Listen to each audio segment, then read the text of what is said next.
Her hands were shaking as the guards raised her into the carriage. She was 16 years old.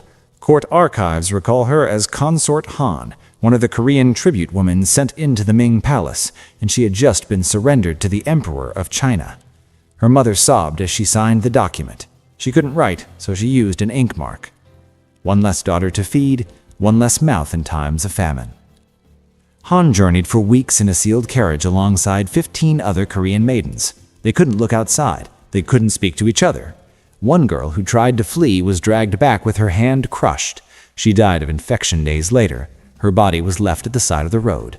The others learned the lesson. Resistance was not an option. When the gates of the Forbidden City closed behind her, Han discovered that serving the Son of Heaven had nothing to do with honor. She would live 16 years inside those walls. She would watch an entire harem disappear in a single night. She would plead to see her mother one last time, and she would die in white silk. Subscribe if you're new, and leave a like if you want us to keep unearthing these stories, because what comes next is worse. Han's story began the way tens of thousands of others did, with a system designed to harvest young women like crops. When people think of Chinese imperial concubines, they imagine something graceful, beautiful women in embroidered silks writing poetry, a life of luxury serving the most powerful man in Asia. That image is propaganda. The imperial concubine system existed for over 2,000 years. During that time, tens of thousands of women vanished behind the red walls of the Forbidden City. And what most people don't understand is this. Concubines were not wives. They weren't considered human under imperial law. They were classified as precious objects, literally equated to porcelain vases. Every 3 years, imperial officials traveled through the provinces in what they called the Shu Nu selection. Sounds elegant. Don't be fooled. It wasn't an audition. It was a forced harvest. During the Ming Dynasty, no family was exempt. All unmarried young women of eligible age had to be presented. Hiding a daughter was a crime punishable by death for the entire family. Candidates were examined by eunuchs and palace physicians. They checked every inch of their bodies for imperfections, birthmarks, scars. Any defect disqualified them. Those who passed were taken. Families received minimal compensation, but refusing the money meant admitting treason against the emperor. The system didn't need to abduct. Poverty handled that. And what became of the families left behind? Most never heard from their daughters again. Letters were prohibited. Visits were impossible. On rare occasions, if a concubine rose to higher rank, her family might receive a small allowance. But for the vast majority, their daughters simply disappeared into the red walls. Some families held funerals for daughters who were still living because they understood the truth. The girl they raised was already gone. Han arrived in China as part of another tribute. Korea sent women to the Ming Empire as part of diplomatic arrangements. Between 1408 and 1435, more than 100 Korean women were sent to the Forbidden City. Not as guests, as property. The day Han crossed the palace gates, she stopped existing as a person. She became a number, a possession of the Son of Heaven. But before she could serve, she had to be broken. The selected women didn't go straight to the harem. First, they passed through what the eunuchs called refinement, a process that could last between 6 months and 2 years. The first phase was identity erasure. They cut their hair, a mark of dishonor in Chinese culture. Their names were replaced with numbers or generic titles. They were forbidden to speak of their families. Mentioning their mother brought physical punishment. Any personal possession from home was seized and burned. The women slept in barracks, 20 to a room. They were woken before dawn. They went to sleep after midnight. For months, they existed in a state of exhaustion so complete that resistance became physically impossible. The second phase was submission training. The women learned dozens of different ways to bow. They practiced 8 hours a day. If a bow was poorly performed, they were beaten with bamboo rods on their legs. Many carried those wounds until death. They learned to move without making sound, to keep their eyes lowered, to answer without being asked, to exist without taking up space, to smile when they wanted to scream. One training manual from the Qing Dynasty lists 47 different rules for how to stand in the emperor's presence, 47 ways to exist in a single moment. Breaking any rule meant punishment. The third phase was preparation to serve the emperor. I won't go into graphic details, but historical documents describe a systematic process designed to erase any physical or psychological resistance. The women were examined monthly. Those judged inadequate were subjected to treatments that palace records describe with clinical coldness. Palace medical files outline the procedure with chilling detachment. Notes from 1723 referred to candidates showing resistance and preparation protocols that required multiple sessions. The clinical language barely concealed what was being done to these women behind palace walls. Administrative records, official documents written as if they were discussing training horses. After months of this, the women who survived were considered ready to enter a world where their suffering had only just begun. After training, the girls entered the official system, and here began another form of hell. The hierarchy was ruthless. At the top, the empress, the emperor's only official wife. Below her, the imperial consorts, then high-ranking concubines divided into multiple tiers.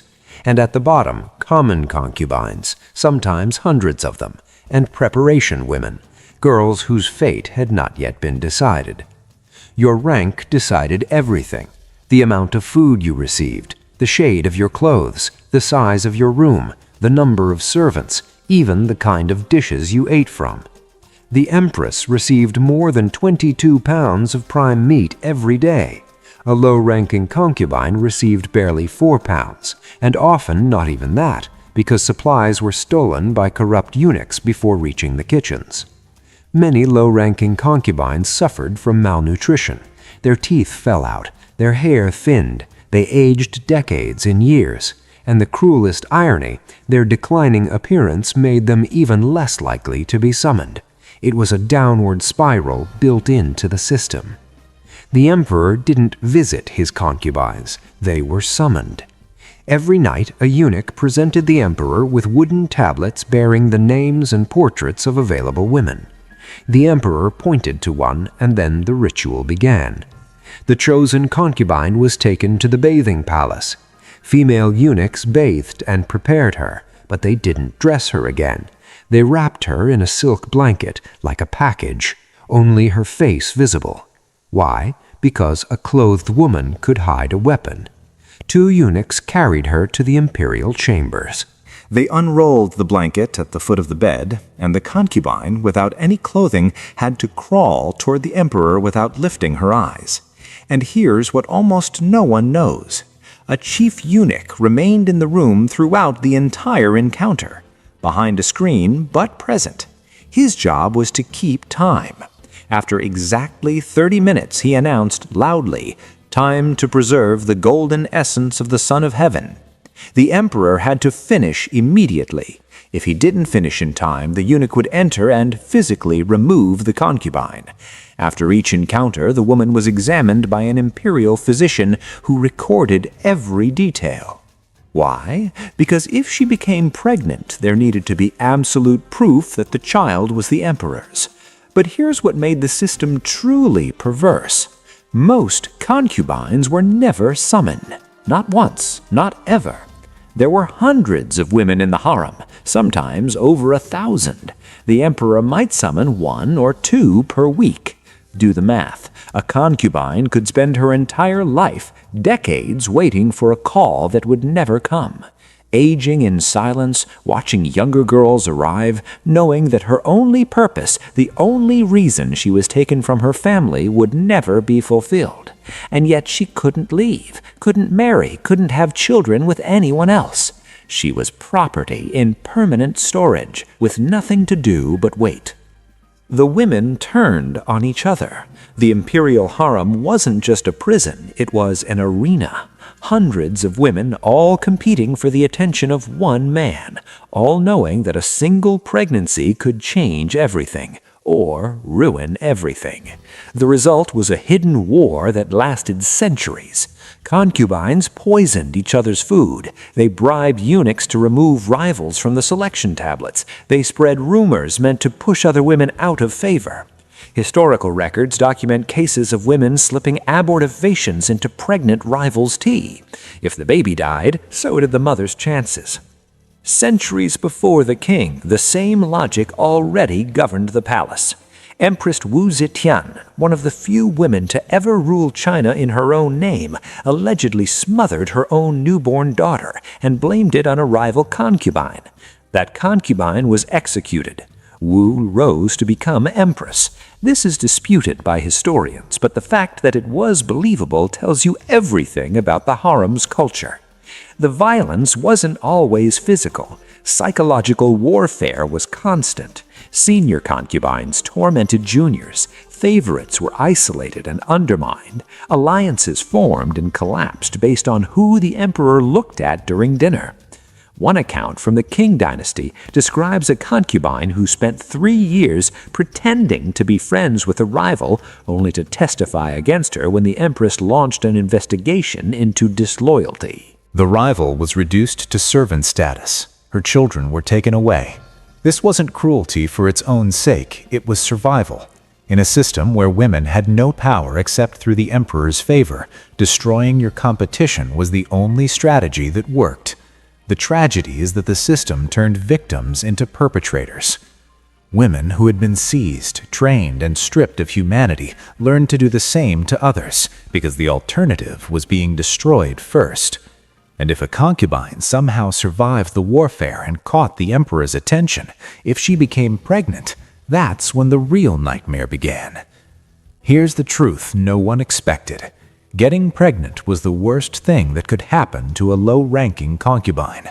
Common logic would say that a child of the emperor would raise her status, but reality was harsher. A pregnant concubine was isolated in the most distant palaces of the Forbidden City. She spent 9 months under constant surveillance. She couldn't receive visitors. She couldn't send letters. She couldn't walk through the gardens. And when the baby was born, it was immediately separated from its mother. If it was a boy, he was handed over to wet nurses and raised far from his biological mother. She could see him perhaps once or twice a year, supervised by eunuchs, without permission to touch him. If it was a girl, many times she simply disappeared. Imperial records didn't bother to record the fate of low-ranking concubines' daughters. There are documents describing women so desperate to escape this cycle that they secretly consumed abortive herbs. They chose risking death rather than bringing a daughter into that system.